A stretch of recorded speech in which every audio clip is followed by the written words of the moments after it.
The morning sun streamed through the massive windows of the Whitmore estate, casting golden light across marble floors that Zara Washington had polished to perfection before dawn. She moved quietly through the grand foyer, her soft-soled shoes making no sound as she arranged fresh lilies in crystal vases. The wedding was only 3 days away, and every detail had to be flawless. Zara had been working at the estate for 8 months, ever since she'd answered the classified ad for domestic help.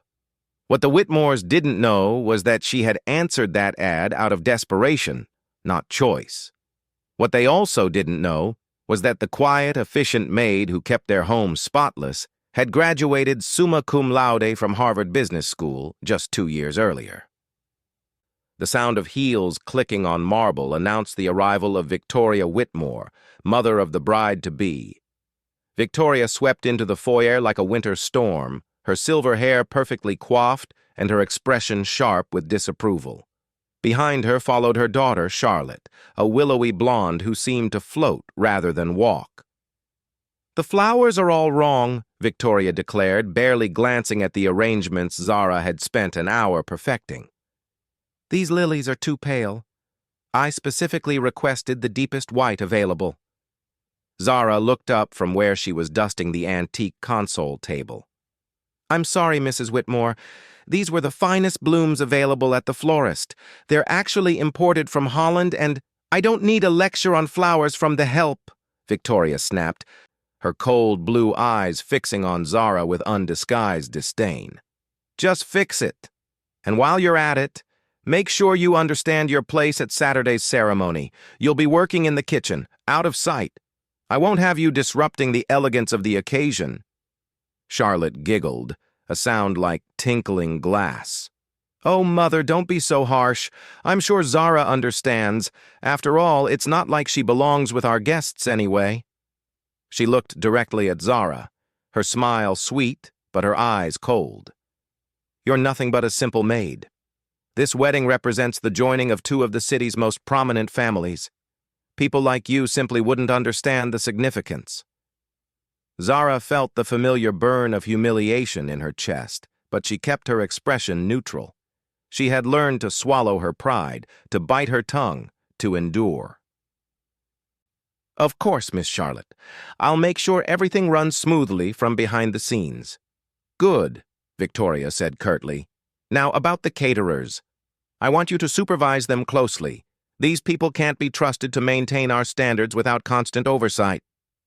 As the two women glided away, their expensive perfume lingering in the air, Zara returned to her dusting with practiced efficiency.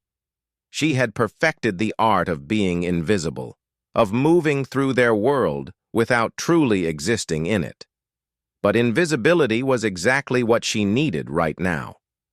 The truth was that Zara Washington wasn't just highly educated, she was also highly motivated.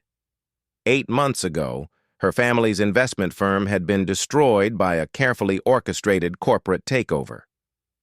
The evidence she needed to prove the illegal manipulation was somewhere in this house, because the man responsible for ruining her family was Charlotte Whitmore's fiancé, Richard Sterling.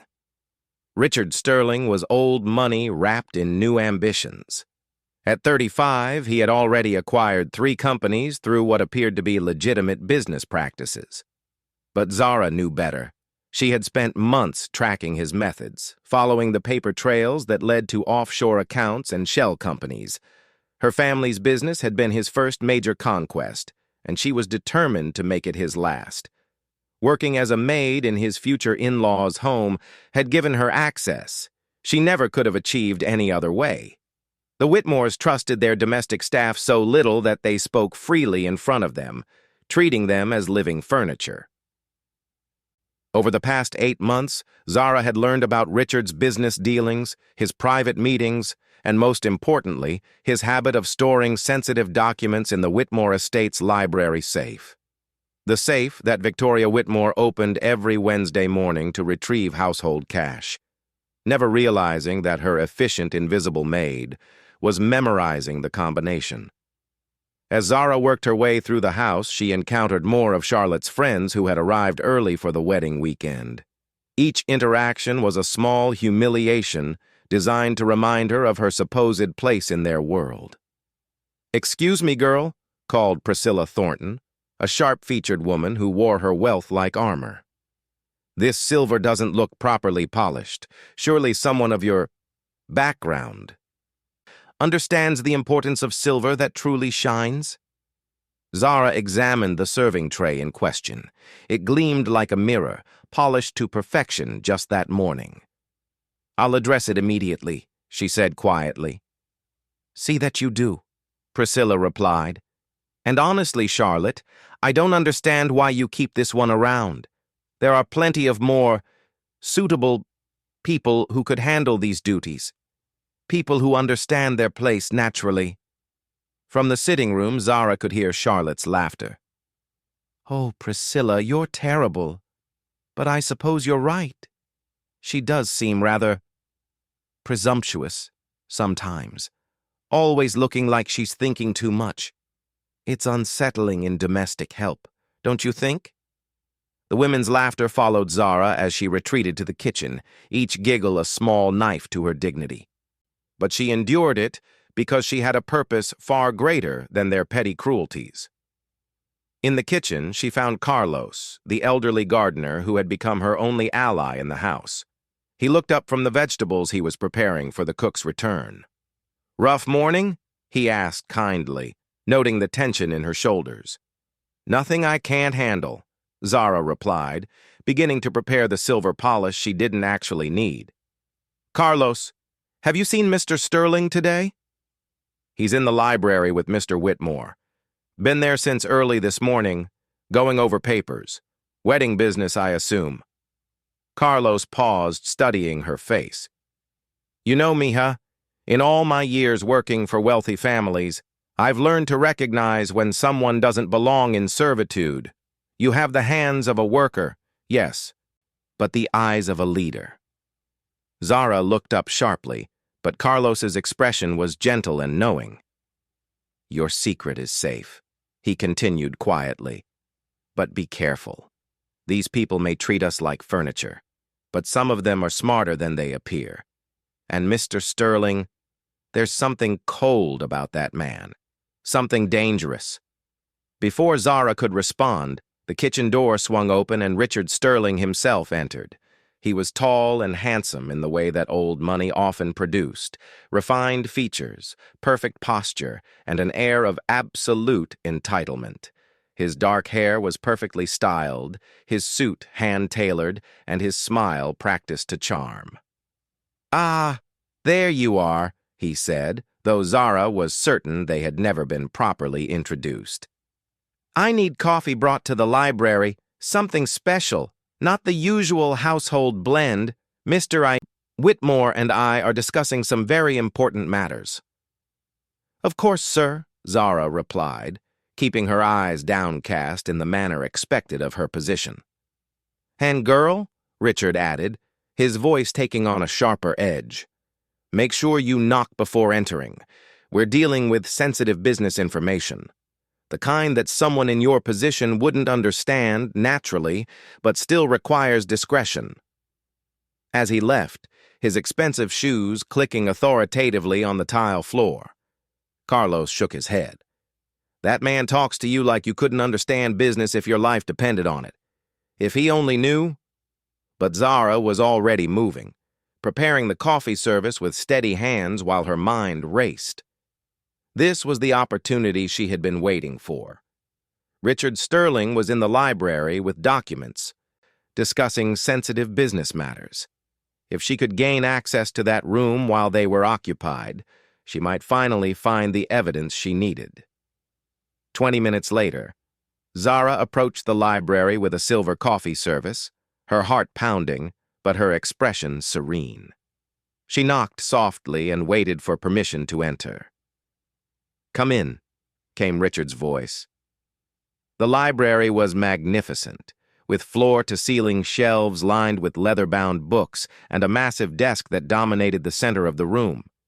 Richard and Mr. Whitmore sat in leather chairs beside the window, papers spread across a small table between them. "Just set it there," Richard said dismissively. gesturing toward a side table without looking up from his documents. As Zara arranged the coffee service, her trained eye caught glimpses of the papers they were reviewing: legal documents, financial statements, acquisition paperwork. Her pulse quickened as she recognized the letterhead of her family's former company. "The Washington deal was masterful," Mr. Whitmore was saying, "though I still don't understand how you managed to force them out so completely." James Washington had built that firm over 30 years. Richard's laugh was cold. "Let's just say that sometimes a carefully placed rumor about financial irregularities can destroy confidence faster than any audit, especially when you have friends in the right regulatory positions." Zara's hands trembled slightly as she poured coffee, but she forced herself to remain calm. They were discussing the destruction of her family's life as casually as they might debate wine selections. "And the documentation?" Mr. Whitmore asked. "All secure, I assume?" "Completely," Richard assured him. "Everything's locked away safely. Even if anyone suspected the truth, which they don't, they'd never be able to prove it. The beauty of working within the system is that you can destroy people legally as long as you know which strings to pull." Zara finished her service and prepared to leave, but as she reached for the door handle, Richard's voice stopped her. "Girl," he said sharply, "you didn't hear anything we discussed here, did you?" Zara turned back, meeting his gaze briefly before lowering her eyes appropriately. "I'm sorry, sir. I don't understand business matters." Richard smiled, satisfied with her apparent ignorance. "Good. That's exactly what I like to hear. Discretion and knowing your limitations." As Zara left the library, closing the door softly behind her, her mind was spinning with possibilities. She had confirmation of what she had long suspected. Richard Sterling had illegally destroyed her family's company through fraud and regulatory manipulation. More importantly, he had just admitted that the evidence was locked away safely, which almost certainly meant it was in the Whitmore estate. She made her way back to the kitchen, where Carlos was still working. "You look like you've seen a ghost," he observed. "Not a ghost," Zara replied quietly. "Just finally confirmed what I already knew about monsters." The rest of the day passed in a blur of wedding preparations and small humiliations. Charlotte's friends seemed to take special pleasure in finding fault with Zara's work, each criticism delivered with barely concealed contempt. By evening, as the house finally grew quiet, Zara was exhausted but determined. She waited until well past midnight before making her move. The combination to the safe was burned into her memory. 07/15/1987, Charlotte's birth date, which Victoria had mentioned while opening it the previous Wednesday. The library was dark and silent, the household long asleep. The safe opened smoothly, revealing neat stacks of documents and files. Zara's hands moved quickly through the papers, her photographic memory cataloging everything: real estate deeds, insurance policies, investment records, and then, there it was. A file marked Sterling Acquisitions Confidential contained everything she needed: forged regulatory documents, bribes disguised as consulting fees, falsified reports that had triggered the investigation into her father's company. Most damning of all was a recorded conversation on a small digital device, clearly labeled with her father's name and the date of the takeover. Zara's hands shook as she held the evidence that could restore her family's reputation and send Richard Sterling to prison. But as she prepared to photograph the documents with her phone, she heard footsteps in the hallway. Quickly, she closed the file and shut the safe, but she wasn't quick enough to leave the library. The door opened, and Victoria Whitmore appeared in her silk robe, her face pale and shocked. "What are you doing in here?" Victoria demanded, her voice sharp with suspicion. Zara stood frozen by the safe, her mind racing for an explanation. "I'm sorry, Mrs. Whitmore. I heard a noise and came to investigate. I was worried about security." Victoria's eyes narrowed as she took in the scene. her maid standing by the safe in the middle of the night, looking far too comfortable in the elegant library. "Security?" Victoria repeated coldly. "How convenient. And I suppose you just happen to know exactly where to look for security problems?" The two women stared at each other across the moonlit library, the pretense of master and servant suddenly feeling very thin. Victoria stepped closer, studying Zara's face in the pale light. "You know," Victoria said slowly, "I've been watching you for months. You're not like the others we've employed. Too educated in your speech, too confident in your movements, too presumptuous." She paused. "Just who are you, really?" Zara knew her cover was blown, but she wasn't ready to reveal the full truth. "I'm exactly who you think I am, Mrs. Whitmore. Someone who cleans your house and stays out of your way." "No," Victoria said with growing certainty. "You're someone with an agenda. Someone who doesn't belong here." Her voice grew harder. "Someone who's been lying to us from the very beginning." The confrontation was interrupted by the sound of more footsteps. Richard Sterling appeared in the doorway, drawn by the voices.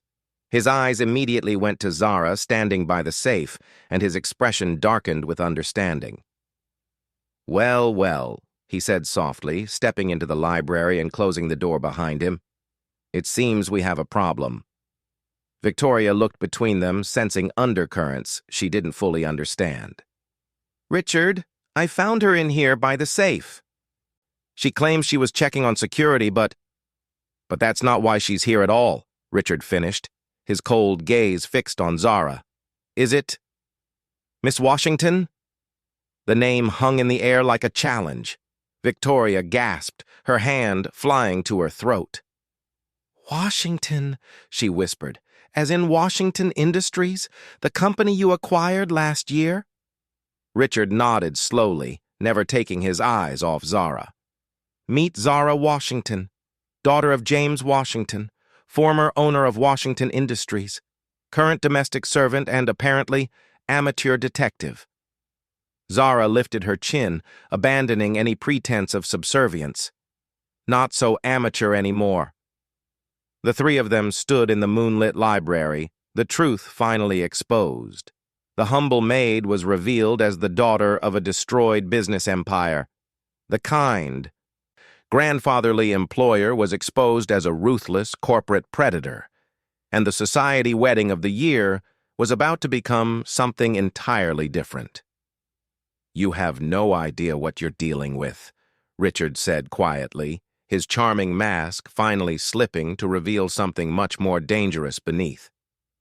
"Your family's destruction was just business. But if you think you can come into my world and play games with me, you're about to learn exactly how wrong you are." Zara met his gaze steadily, no longer the invisible servant they had dismissed and degraded. "I'm not playing games, Mr. Sterling. I'm playing for keeps. And unlike my father, I know exactly what kind of man I'm dealing with." Victoria looked between them, beginning to understand that her daughter's wedding had become the center of something much larger and more dangerous than she had ever imagined. Outside, the first hints of dawn were beginning to touch the sky. In just 2 days, Charlotte Whitmore would walk down the aisle to marry Richard Sterling. But first, the truth about both families would have to be reckoned with. The maid they had dismissed as beneath their notice was about to prove that sometimes the most dangerous enemies are the ones you never see coming. The morning after the confrontation in the library, Zara found herself in an impossible position. Richard Sterling knew her true identity. Victoria Whitmore was suspicious and watchful, but the evidence she desperately needed remained locked in that safe. More importantly, Charlotte's wedding was now only 36 hours away. She moved through her morning duties under the sharp scrutiny of Victoria's eyes, every action monitored and analyzed. The pretense of being a simple domestic worker was impossible to maintain now, but she couldn't abandon her post, not when she was so close to the truth. "Zara," Victoria's voice cut through the morning silence as she arranged fresh flowers in the breakfast room. "I want to speak with you." Now. They sat across from each other at the small table in Victoria's private study. The dynamic between them fundamentally changed. Victoria no longer looked at her with dismissive superiority, but with the wary calculation of one adversary sizing up another. 24 years ago, Victoria began carefully, I knew your mother, Eleanor Washington. We attended the same charity galas, served on the same boards. She was impressive, intelligent, gracious, but with a steel core that most people missed. Zara kept her expression neutral, though the mention of her mother sent a sharp pang through her chest. Eleanor Washington had died 3 years ago, her heart broken by watching the systematic destruction of everything her husband had built. Eleanor would never have raised a daughter to lie and deceive, Victoria continued, which tells me that whatever you're doing here, you believe it's justified. The question is, what exactly do you want? Justice, Zara replied simply. For your family's business? My dear, that was simply corporate acquisition. Unpleasant, perhaps, but hardly criminal. Zara met Victoria's gaze steadily. Your future son-in-law destroyed my family through fraud, bribery, and regulatory manipulation. My father didn't just lose his company, he lost his reputation, his health, and ultimately his will to live. He's currently in a care facility, suffering from depression so severe that some days he doesn't recognize me. Victoria's facade cracked slightly. She had known James Washington personally, had respected him as an honest businessman and devoted family man. You're making serious accusations. I'm stating facts. Richard Sterling used forged documents and paid bribes to trigger a federal investigation into my father's company. When the investigation found nothing, he used his connections to ensure the regulatory uncertainty continued until our investors fled and our clients canceled contracts. By the time the government cleared us of all wrongdoing, there was nothing left to clear. The older woman was quiet for a long moment, processing this information. And you believe you can prove this? I know I can prove it. The evidence is in this house. Victoria's face hardened. Even if what you're saying is true, Charlotte loves Richard. Their wedding is tomorrow. I won't allow you to destroy my daughter's happiness based on business dealings that happened years ago. Your daughter is about to marry a man who destroys families for sport, Zara said firmly. How happy do you think she'll be when she discovers what he's really capable of? Their conversation was interrupted by Charlotte herself, who swept into the study with her usual dramatic flair. She stopped short when she saw Zara sitting at her mother's table like an equal, rather than standing respectfully like a servant. Mother, what is this? Why is the maid sitting down? Charlotte's voice carried the petulant tone of someone accustomed to having her world arranged exactly as she preferred. Charlotte, sit down, Victoria said quietly. There are things you need to know. As Victoria explained Zara's true identity, Charlotte's expression shifted from confusion to disbelief to anger. By the end, her face was flushed with indignation. You mean to tell me, Charlotte said slowly, that I've been living in the same house as some kind of corporate spy for 8 months? I've been an employee, Zara corrected. I've done the work you paid me to do, and I've done it well. Under false pretenses. You've been lying to us, sneaking around, probably stealing. I've never taken anything that wasn't mine, Zara interrupted, her voice sharp. Unlike your fiancé. Charlotte stood abruptly, her chair scraping against the floor. I won't listen to this. Richard is a successful businessman. If your family couldn't compete, that's hardly his fault. Charlotte, Victoria said warningly, but her daughter was already storming toward the door. I'm telling Richard about this conversation, Charlotte declared. He should know what kind of accusations are being made against him. And then I want her out of this house immediately. After Charlotte left, Victoria and Zara sat in tense silence. Finally, Victoria spoke. You realize what you've done. Richard Sterling is not a man who responds well to threats, and Charlotte, she can be quite vindictive when she feels wronged. I'm aware of the risks, Zara replied, but some things are worth the risk. An hour later, as Zara was packing her few belongings, Carlos appeared in the doorway of her small room. Mija, what's happening? The whole house is buzzing with whispers. She quickly explained the situation, watching as his weathered face grew grave. I knew there was something wrong about that man, Carlos muttered. Too smooth, too confident. Men like that don't get where they are by being kind. He looked at her seriously. But Zara, if you leave now, you'll never get another chance at the evidence you need. I know, but I may not have a choice. Richard won't let me stay now that he knows who I am. Carlos was quiet for a moment, then made a decision. What if you didn't have to stay? What if someone else could get what you need? Before Zara could ask what he meant, Charlotte appeared in the doorway with Richard beside her. The bride-to-be looked triumphant, while Richard wore his coldest smile. Leaving so soon? Richard asked pleasantly. But we haven't had a chance to properly discuss your concerns about my business practices. There's nothing to discuss, Zara replied, continuing to pack. I think we understand each other perfectly. Oh, I don't think we do. Richard stepped into the small room, his presence immediately making the space feel cramped and threatening. You see, I've been thinking about your little investigation.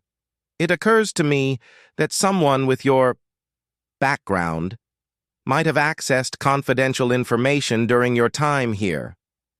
That would be a serious crime. Charlotte giggled nervously. Richard, surely she wouldn't. Wouldn't what? Commit corporate espionage, break into private safes, steal sensitive documents? Richard's eyes never left Zara's face. The thing is, Miss Washington, I have security cameras throughout this house. Very discreet ones, but quite effective, including one in the library. Zara's blood went cold, but she kept her expression neutral. Now, I could call the police right now and have you arrested for attempted burglary, Richard continued conversationally. Or we could come to an understanding. You disappear quietly. You never speak about anything you think you might have learned here, and I don't destroy what's left of your family's reputation. What do you mean? Zara asked, though she dreaded the answer. Richard's smile widened. Your father is in Willowbrook Care Facility, isn't he? Lovely place, very expensive. I imagine it would be quite distressing for him if their funding were suddenly questioned, or if certain irregularities in their Medicare billing came to light. And your younger brother, Marcus, isn't it? Just started at Stanford Law School. Prestigious program, very competitive. It would be such a shame if allegations of academic dishonesty forced him to withdraw. The threats were delivered in the same pleasant tone Richard might use to discuss the weather, but their meaning was crystal clear. He had researched her family thoroughly and was prepared to destroy anyone she cared about. You bastard, Zara whispered. Careful, Richard warned, his mask slipping slightly. I've been very patient with your little crusade. But my patience has limits. You have 1 hour to be gone from this property, and if I ever see or hear from you again, the consequences will be swift and permanent. After they left, Zara sank onto her narrow bed, her hands shaking with rage and frustration. She had been so close to the evidence she needed, and now Richard held her entire family hostage. Carlos appeared again in her doorway, his expression grim. I heard voices. What did he threaten you with? She told him about Richard's ultimatum, watching as the elderly gardener's face grew dark with anger. That hijo de puta, Carlos muttered. 35 years I've worked for wealthy families, and I've never met anyone as evil as that man. He looked at her intently. But Mija, he made one mistake. What mistake? He assumed you were the only threat. He never considered that maybe the simple gardener might have his own reasons to want justice. Carlos pulled out a small digital camera from his jacket pocket. "You're not the only one who's been watching and waiting. My daughter Maria worked for Richard Sterling 2 years ago. She was his personal assistant, a smart girl trying to work her way through college." Zara's pulse quickened. "What happened to her?" "He fired her when she refused his advances, but not before she saw things, heard things. She came to me with questions about what she should do, whether she should report him. I told her to stay quiet, to not make waves, that men like him always win." Carlos's voice was heavy with regret. 3 months later, Maria killed herself. The words hit Zara like a physical blow. "Carlos, I'm so sorry." The suicide note mentioned feeling hopeless about her future, about men in power who could destroy young women's careers for refusing them. She never named Richard directly, but I knew. Carlos's hands clenched into fists. "I've been waiting 2 years for an opportunity to make him pay. When I realized what you were really doing here, I knew God had sent me a chance for justice." He showed her the camera. "Every document you looked at in that safe? I photographed them all last night after our friend Mr. Sterling left, including the ones about your father's company." Zara stared at him in amazement. "How did you—" "You think rich people change their safe combinations often? Victoria has used Charlotte's birthday for everything for 20 years. And old gardeners know how to move quietly through houses at night."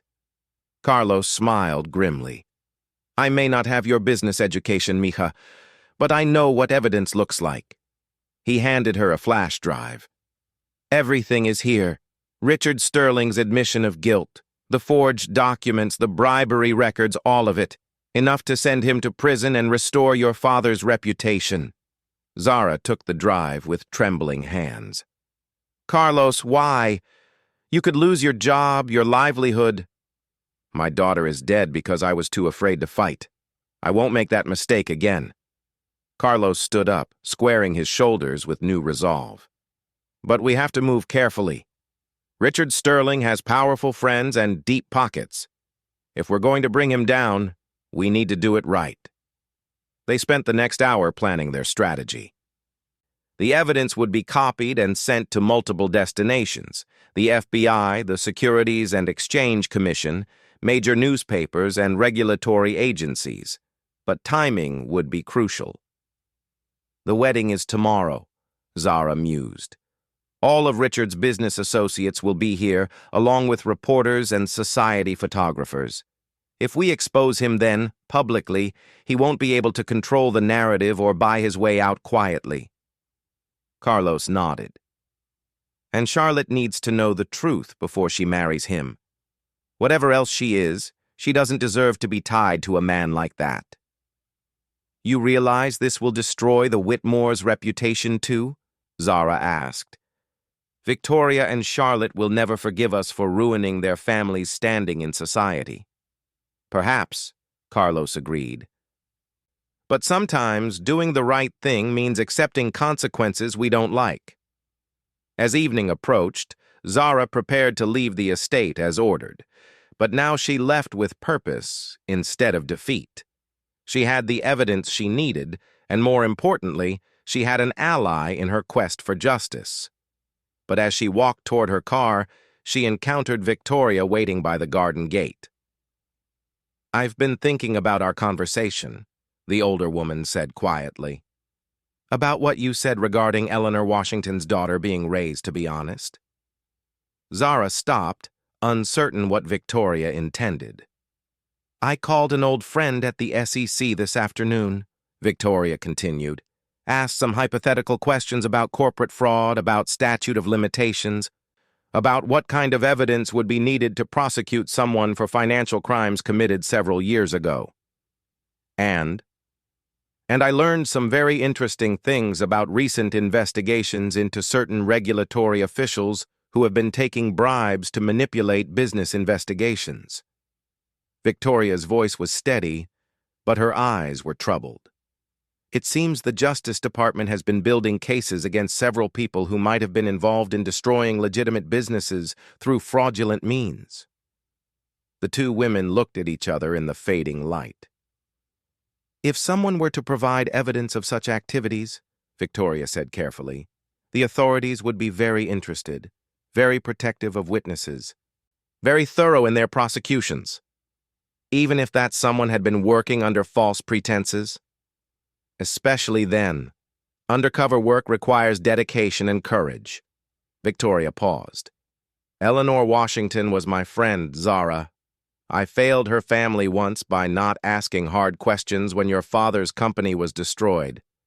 I won't fail her daughter by looking the other way now. Victoria handed Zara a business card.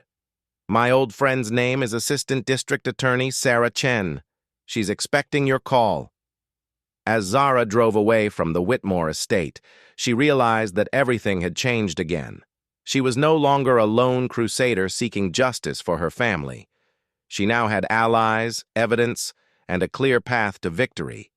But Richard Sterling wasn't finished with his threats, and Charlotte's wedding was less than 18 hours away. The final confrontation was approaching, and Zara knew that before it was over, everyone's true character would be revealed. The maid, who had been dismissed as insignificant, was about to prove that the most powerful weapon against corruption was truth, and the courage to speak it, regardless of the cost. The morning of Charlotte Whitmore's wedding dawned clear and perfect, with golden sunlight streaming across the manicured lawns of the estate. By 8 o'clock, the grounds were already buzzing with activity, as caterers, florists, and event staff transformed the property into a vision of elegant luxury. Zara watched the preparations from her hotel room across town, her laptop open to multiple screens showing news feeds, legal documents, and email confirmations. Assistant District Attorney Sarah Chen had worked through the night with federal investigators to verify the evidence Carlos had provided. The FBI was ready to move. The SEC had opened a formal investigation, and 3 major newspapers were prepared to run exposé articles within hours. But first, Charlotte Whitmore deserved to know the truth about the man she was about to marry. At 10 o'clock, Zara's phone rang. It was Victoria. "She won't listen to me," Victoria said without preamble, her voice strained with exhaustion. "I've been trying all morning to talk to Charlotte about postponing the wedding, to at least delay until we can investigate your claims properly. She thinks I'm having cold feet because of the social pressure." "What did you tell her?" "I couldn't tell her everything. Not without proof she couldn't dismiss. But I tried to plant seeds of doubt, to get her to question whether she really knows Richard as well as she thinks she does." Victoria paused. "She accused me of being jealous of her happiness and stormed out. She's at the bridal suite, getting ready with her attendants." Zara made a decision that would have seemed impossible just days earlier. "I'm coming there." "Zara, that's not safe. Richard has security people here now. Private guards who answer only to him. If they see you, then I'll make sure they don't see me until it's too late for them to stop what's about to happen." 2 hours later, Zara stood at the servants' entrance of the Whitmore estate, wearing the black dress and white apron of the catering staff.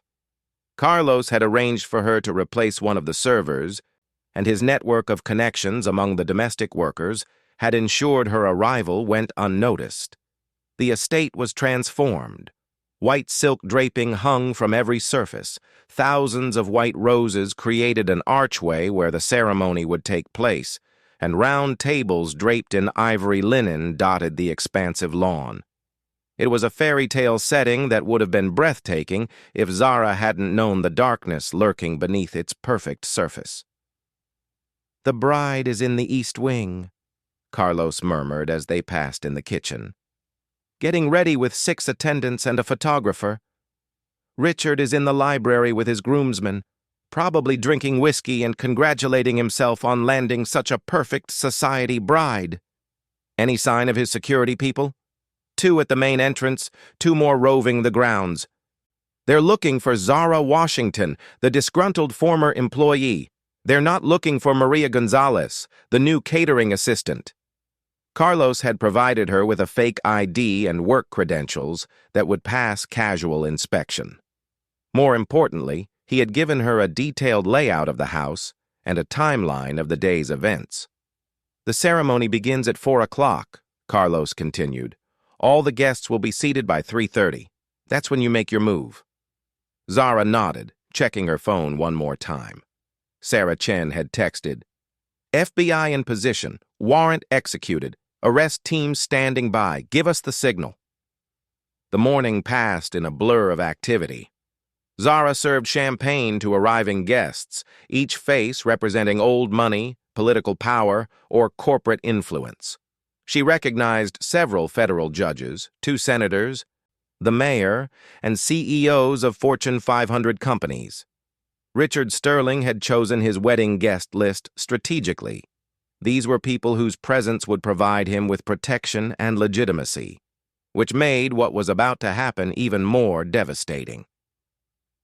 At 2 o'clock, Zara slipped away from the catering duties and made her way toward the East Wing. She needed to speak with Charlotte before the ceremony to give the bride one final chance to make an informed choice about her future. The bridal suite was a whirlwind of activity. Hairstylists, makeup artists, and photographers moved around Charlotte, who sat in the center like a beautiful doll being prepared for display. She wore a stunning gown of ivory silk and French lace, her blonde hair swept up in an elaborate style adorned with pearls and diamonds. "You look absolutely radiant," gushed Priscilla Thornton, who was serving as matron of honor. "Richard is going to be speechless when he sees you." "He better be," Charlotte laughed, though there was an edge of nervousness in her voice. "After all this preparation, I expect to take his breath away." Zara lingered in the hallway, waiting for the right moment. It came when the photographer asked for individual shots of Charlotte by the window, and the other women stepped away to give them privacy. Moving quickly, Zara slipped into the room through a side door.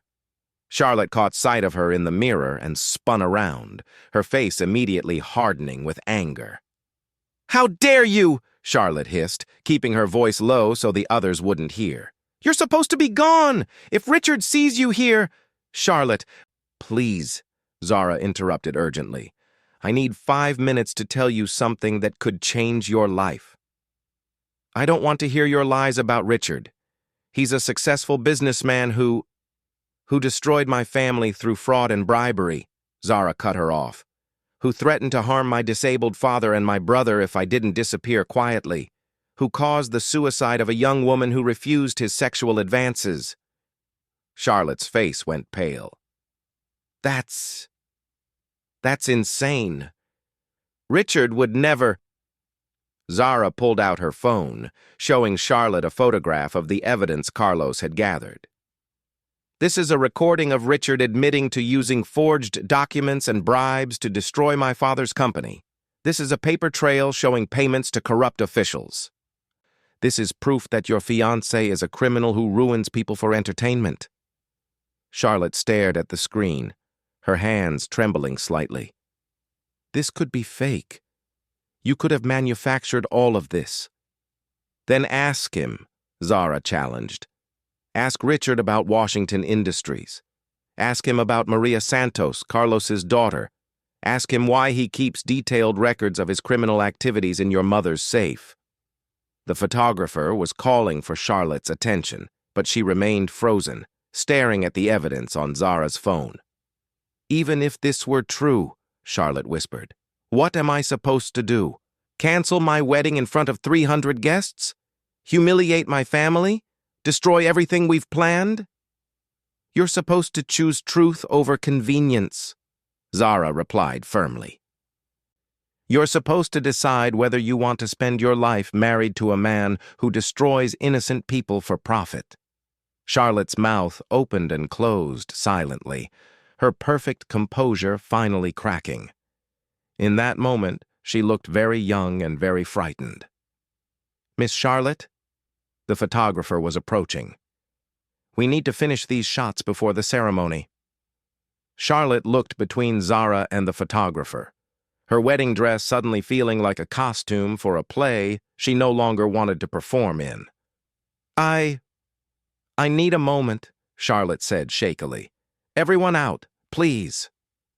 The photography team and attendants reluctantly filed out, leaving Charlotte and Zara alone in the bridal suite.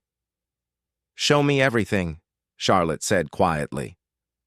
For the next 15 minutes, Zara walked Charlotte through the evidence. The recordings, the forged documents, the testimony from Maria Santos's roommate about Richard's harassment, the pattern of corporate acquisitions built on fraud and intimidation. Charlotte listened in growing horror, her fairy tale wedding day crumbling around her. He seemed so perfect, she whispered. Charming, successful, from the right family. My parents were so pleased. Psychopaths often seem perfect at first, Zara said gently. That's how they manipulate people. But Charlotte, you have a choice right now. You can walk down that aisle and tie your life to a criminal, or you can stand up and demand better for yourself. A knock at the door interrupted them. Victoria's voice called out, Charlotte, darling, it's time to begin. Charlotte looked at herself in the mirror, seeing perhaps for the first time not a beautiful bride, but a woman about to make the worst mistake of her life. What happens if I don't go through with it? She asked. Richard faces justice. My family gets vindication. And you get the chance to build a life based on truth instead of lies. Charlotte was quiet for a long moment, then began removing her diamond earrings. Help me get out of this dress. 20 minutes later, as guests began taking their seats for the ceremony, Charlotte Whitmore walked into the library where Richard was adjusting his tie and joking with his groomsmen. Charlotte! Richard turned with his practiced smile. Darling, you look... Wait, why aren't you in your dress? Charlotte wore a simple blue suit, her hair now in a plain bun, her face free of the elaborate makeup. She looked younger, cleaner, more like herself than she had in months. Because there isn't going to be a wedding, Charlotte said clearly. The laughter in the room died instantly. Richard's groomsmen looked confused, but Richard himself went very still. What are you talking about? Richard asked, his voice dangerously quiet. I'm talking about Washington Industries, about Maria Santos, about the fact that I know exactly what kind of man you really are. Richard's mask finally slipped completely, his handsome face twisted with rage and calculation. Charlotte, you're obviously overwrought. Pre-wedding nerves are perfectly normal. Why don't we... I'm not overwrought, I'm informed. Charlotte held up her phone, showing Richard the same evidence Zara had shared with her. I know what you did to the Washington family. I know about your criminal business practices. I know about the young woman who killed herself because of your harassment. Richard lunged forward, reaching for her phone, but Charlotte stepped back. It's too late, Richard. Copies of everything have already been sent to the authorities. As if summoned by her words, the library door opened and FBI agents in tactical gear entered the room. Behind them came Assistant District Attorney Sarah Chen, holding an arrest warrant. Richard Sterling, Sarah announced formally. You are under arrest for conspiracy, fraud, bribery of federal officials, and racketeering. The room erupted in chaos. Richard's groomsmen pressed back against the walls as agents surrounded their friend. Richard himself stood frozen, his face cycling through disbelief, rage, and finally calculation. This is ridiculous, he said, forcing his charming smile back into place. Some kind of misunderstanding. My lawyers will have this sorted out within hours. Your lawyers are also being arrested, Sarah informed him pleasantly. Turns out they were quite involved in your criminal enterprises. Accomplices tend to lose their attorney-client privilege. As the agents handcuffed Richard, he caught sight of Zara standing in the doorway. His eyes filled with pure hatred. This isn't over, he snarled. I have friends, connections. I'll destroy you and everyone you care about." "Actually, it is over," Zara replied calmly. "Your friends are currently being questioned by federal investigators. Your assets are frozen. Your victims are being interviewed by prosecutors. And your reputation, which you valued above everything else, is about to be demolished in every major newspaper in the country." She showed him her own phone, displaying news headlines that were already going live. "Society wedding canceled as groom arrested for corporate fraud. FBI raids estate of prominent businessman. Wedding guests flee as federal agents make dramatic arrest. Richard Sterling, who had built his life on manipulating others and maintaining his perfect public image, was led away in handcuffs while news cameras captured every moment. Outside on the lawn, wedding guests scattered in confusion and embarrassment. Society reporters who had come to cover a fairy tale wedding instead found themselves documenting the downfall of one of the city's most prominent businessmen. Victoria Whitmore stood on the terrace, watching the chaos with remarkable composure. When Zara approached her, the older woman turned and smiled sadly. "Eleanor would be proud of you," Victoria said quietly. "You have her courage and your father's integrity. I'm sorry about Charlotte's wedding. I know how much this meant to your family's reputation." Victoria looked out at the fleeing guests and the news crews setting up on her lawn. "Our reputation was built on lies and associations with criminals. Perhaps it's time we built a new one based on doing what's right." Charlotte appeared beside them, no longer the pampered society princess, but a young woman who had just made the hardest decision of her life. "I can't believe I almost married him," she said softly. "I can't believe I was so blind to what he really was." "You weren't blind," Zara assured her. "You were manipulated by someone who was very skilled at deception. But when it mattered, you chose truth over comfort. That takes real courage." Carlos appeared at Zara's elbow, his weathered face creased with satisfaction. "Mija, the FBI wants to interview you. They say Richard Sterling's criminal network was much larger than they realized. Your evidence has opened up multiple federal investigations." As Zara prepared to leave with the investigators, Charlotte called out to her. "Zara, wait." The younger woman approached hesitantly. "I owe you an apology. Not just for today, but for all the months I treated you as less than human. You were trying to save me, and I was too arrogant to see it." "You don't need to apologize for being deceived by a sociopath," Zara replied. "But thank you for listening when it mattered." Charlotte nodded, then asked quietly, "What happens now? To you, I mean."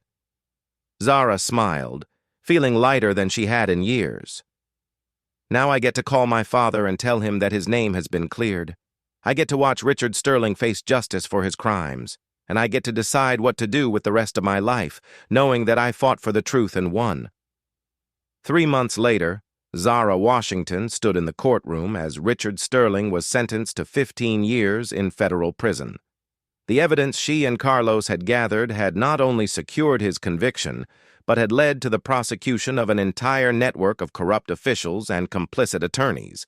Washington Industries was officially vindicated, with the federal government issuing a formal apology for the fraudulent investigation that had destroyed the company.